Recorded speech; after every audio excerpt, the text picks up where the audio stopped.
Friends, welcome to Gayathri's channel. எல்லோரும் நல்லா இருக்கீங்களா? ஓகே ஃப்ரெண்ட்ஸ், அன்றைக்கி தற்காரியம் காய்கறி பெயரெல்லாம் கொடுத்துருந்தேன் இல்லையா, வெஜிடபிள்ஸ் நேம், அதெல்லாம் கொஞ்சம் படித்து பார்த்தீங்களா? டெய்லி கொஞ்சம் ப்ராக்டிஸ் பண்ணி பாருங்கள். இப்போ நம்ம ப்ரொனவுன்சியேஷன் ரூல்ஸ் படிக்க போகிறோம். எல்லா லாங்குவேஜுக்கும் ப்ரொனவுன்சியேஷன் ரூல்ஸ் இருக்கும். தமிழுக்கு இருக்குது, இங்கிலீஷ்க்கு இருக்குது, அது மாதிரி எல்லா லாங்குவேஜுக்கும் இருக்கும். இப்போ ஹிந்திக்கும் இருக்குது. அது என்னென்னா, ஹிந்தியில் என்ன சொல்லுவோன்னா உச்சாரன் விதியா. என்ன சொல்லுவோம்? உச்சாரன் விதியா. அதாவது 2 letters வேர்டு இருக்குது இல்லையா, அதில் கடைசி லெட்டருக்கு துணைக்கால் இல்லைன்னா அதை நம்ம புள்ளி வச்சு தான் படிச்சுக்கணும். இது பேசிக் rule number 1. when there is no long sound at the end of a word, the last sound a is not pronounced. அதாவது இப்போ எக்ஸாம்பிள், கா ம, காம் அப்படின்னு தான் படிக்கணும். காம்னா ஒர்க்கு. அடுத்தது ரா த, ராத், புள்ளி வச்சுக்கணும். நம்ம 2 எழுத்துக்கு இது வந்து கடைசி எழுத்து, அதாவது லாங் சவுண்டு நெடியில் இல்லைன்னா நம்ம புள்ளி வச்சு படிச்சிடணும். ராத்து, ராத்துனா night.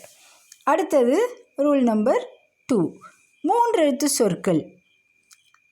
when a middle letter of a short sound and the last letter is of long sound, the middle letter a sound is pronounced like consonant. இப்போ அதுக்கும் எக்ஸாம்பிள் தரேன். 3 லெட்டர் வேர்டு வந்தால் நடு எழுத்துக்கு புள்ளி வச்சு படிச்சுக்கணும். இப்போ எக்ஸாம்பிள், க ம ரா, கம்ரா. கடைசி எழுத்துக்கு துணைக்கால் இருக்குது, அதனால் இப்போ என்ன பண்ணிட்டோம், நடு எழுத்து துணைக்கால் எதுவும் இல்லாதனால கம்ரா அப்படின்னு படிச்சிட்டோம். கமரா அப்படின்னு படிக்கக்கூடாது, கம்ரா. அடுத்தது க ப டா, கப்படா.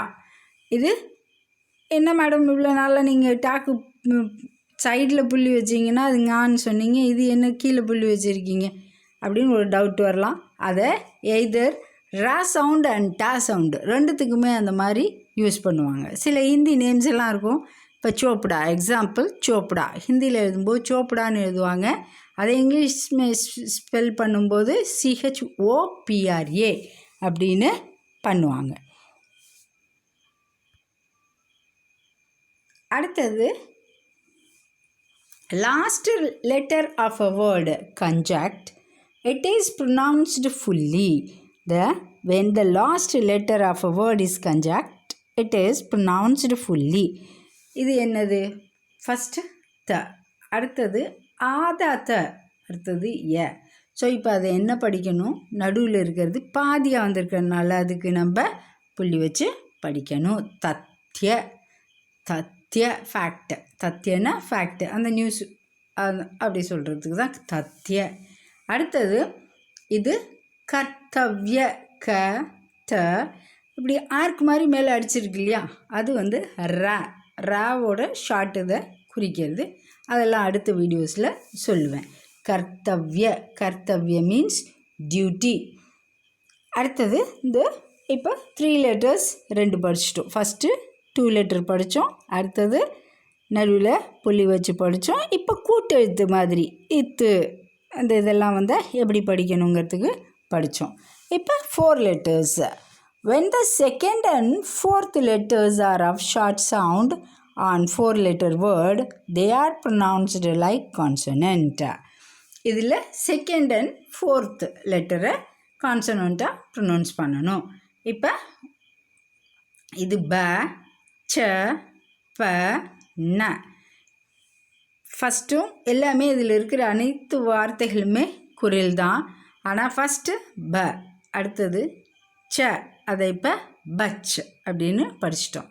தேர்ட் லெட்டரை ப அப்படி தான் படிக்கணும். ஃபோர்த்து லெட்டரை நாக்கு புள்ளி வச்சுக்கணும். Bachpan, Bachpan means childhood, Bachpan childhood. அடுத்தது சர்க்கஸ், ச ர க ச, அதை எப்படி படிக்கணும், 2வது வார்த்தைக்கு புள்ளி வச்சுக்கணும், 4வது வார்த்தைக்கும் புள்ளி. Circus, in English CIRCUS, circus. அடுத்தது இப்போ 5 letters வேர்டுக்கு படிக்க போகிறோம். When the second, third and fifth letters in 5-letter words are consonants ending in a sound, either the second or third letter sounds omitting its a. அதாவது 5 எழுத்து சொல்ல 2வது எழுத்து 3வது எழுத்து 5வது எழுத்து ஆ சவுண்டில் முடிஞ்சால் அதை நம்ம உயிர்மெய் எழுத்தாக அதாவது உயிர்மெய் எழுத்தாக அமைந்தால் 2வது 3வது இடத்துல ஏதாவது ஒரு எழுத்து தங்களது ஆ ஒலியை ஆ சவுண்டை ஒமிட் பண்ணிடும், தவிர்த்து ஒலிக்கும். இப்போ எக்ஸாம்பிள் பார்ப்போம். ச லா ஹ க ர. இப்போ ஃபஸ்ட் எழுத்து ஷார்ட்டு குரில், அடுத்தது லா நெடில், அடுத்தது ஹ குரில், கா லாங், லாஸ்ட் எழுத்து ர. இப்போ என்ன பண்ணுறோம், இந்த ஹ அதுக்கு இப்போ நம்ம புள்ளி வச்சுக்க போகிறோம். சலாஹ்கார், சலாஹ்கார். சலாஹ்கார் மீன்ஸ் அட்வைசர். சலா அப்படின்னா அட்வைஸ், சலாஹ்கார் அட்வைசர். அடுத்தது ல ட க ப ந, லடக்பன், லடக்பன் அப்படின்னா சைல்டுஹுட். லடக்பன் ரொம்ப குட்டி வயசில் நடந்த எக்ஸ்பீரியன்ஸ்லாம் சொல்லுவோம்ல, அதை சைல்டுஹுட், லடக்பன் சைல்டுஹுட். அடுத்தது ஆல்ரெடி ஒரு 15 இது பார்த்தோமா வெஜிடபிள்ஸ் நேம். இப்போ ரிமைனிங்கை ஒரு 5 பார்ப்போம். கச்சா கேலா, கச்சா கேலானா பிளான்டெயின், கச்சா கேலா வாழைக்காய். அடுத்தது மிர்ச், மிர்ச்னா சில்லி. ஹரி மிர்ச் அப்படின்னா க்ரீன் சில்லி, லால் மிர்ச்சினா ரெட் சில்லி. ஷக்கர்கந்த், ஷக்கர்கந்த் ஸ்வீட் பொட்டேட்டோ, ஷக்கர்கந்த் ஸ்வீட் பொட்டேட்டோ. அதரக் ஜிஞ்சர், அதரக்னா ஜிஞ்சர். படா மிர்ச் கேப்சிகம், படா மிர்ச் கேப்சிகம் அல்லது ஷிம்லா மிர்ச், அதுவும் கேப்சிகம் தான். இப்போ அடுத்தது பல் ஃப்ரூட்ஸ், பல்னா ஃப்ரூட்ஸ். அங்கூர் கிரேப்ஸ், அஞ்சீர் ஃபிக், அனனாஸ் பைனாப்பிள், அனார் பொமக்ரனேட், அம்ரூத் கோவா. அங்கூர் கிரேப்ஸ், அஞ்சீர் ஃபிக், அனனாஸ் பைனாப்பிள், அனார் பொமக்ரனேட், அம்ரூத் கோவா. பேல் வுட் ஆப்பிள், வுட் ஆப்பிள்னா விளாம்பழம்.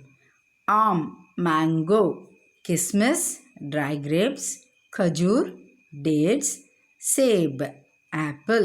बेल वुड एप्पल, आम मैंगो, किसमिस ड्राई ग्रेप्स, खजूर डेट्स, सेब एप्पल. जामुन ब्लैकबेरी, जामुन ब्लैकबेरी. तरबूज वाटरमेलन, तरबूज वाटरमेलन. तमिழ்லையும் தர்பூசணி தான் சொல்லுவோம். संतरा ऑरेंज, संतरा ऑरेंज. नींबू लेमन, नींबू लेमन. पपीता पपाया, लेमनना எலுமிச்சம்பழம் இல்லையா. பப்பீத்தா பப்பாயா பப்பாளி பழம். அடுத்தது கேலா, கேலானா பனானா, கேலா பனானா வாழைப்பழம். चीकू सपोटा, चीकू सपोटा. कटहल जैक फ्रूट, कटहल पलापழம். चकोदरा, चकोदरा मीन्स सिट्रान, चकोदरा नार्थ. नाशपाती, नाशपातीना वाइट पेर, बेरिका, नाशपाती बेरिका. केला, चीकू, कटहल, चकोदरा, नाशपाती. ஓகே ஃப்ரெண்ட்ஸ், சப்ஸ்கிரைப் பண்ணாதவங்க சப்ஸ்கிரைப் பண்ணிங்க, லைக் பட்டனை அழுத்துங்க. எதுவும் கமெண்ட்ஸ் இருந்தால் கமெண்ட் பாக்ஸில் போடுங்க, ஷேர் பண்ணுங்கள். Thank you so much.